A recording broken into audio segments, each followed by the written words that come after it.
నేనైతే నీ కృపయందు నమ్మిక ఉంచి ఉన్నాను. హల్లెలూయా.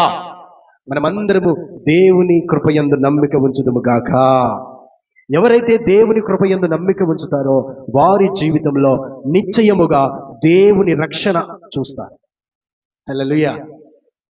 దేవుని రక్షణ కార్యము నీ జీవితంలో జరగాలి అంటే, దేవుని రక్షణ కార్యము నీ కుటుంబంలో కనబడాలి అంటే, దేవుని రక్షణ కార్యమును నువ్వు కనులారా చూడాలి అంటే, నీవు నీ సామర్థ్యము మీద, నీ తెలివి మీద, నీ జ్ఞానము మీద నీవు ఆధారపడద్దు, దానిని నమ్ముకొనవద్దు.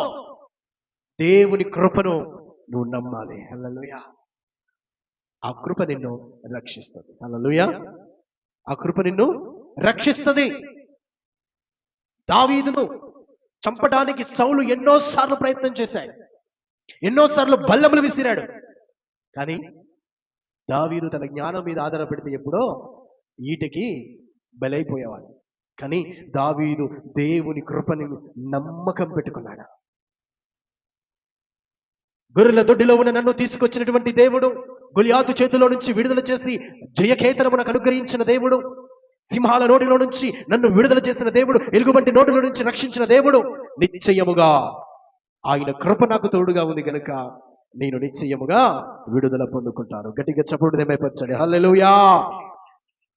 ఈరోజు నీకు ఎందుకు ఆనందం కరువైంది? ఎందుకు ఈరోజు నీ జీవితంలో గలిబిలి? ఎందుకు ఈరోజు నీ జీవితంలో ఆందోళన?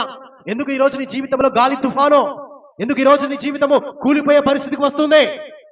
దేవుని కృప మీద నువ్వు నమ్మకం పెట్టుకోలే, మనుషుల మీద నమ్మకం పెట్టుకున్నావు, వ్యక్తుల మీద నమ్మకం పెట్టుకున్నావు, లోక సాంప్రదాయాల మీద నమ్మకం పెట్టుకున్నావు.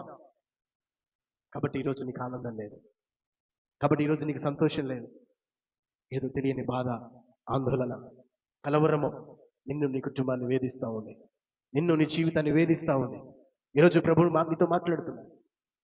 ఆయన కృప మీద నువ్వు నమ్మకం ఉంచుదువు గాక.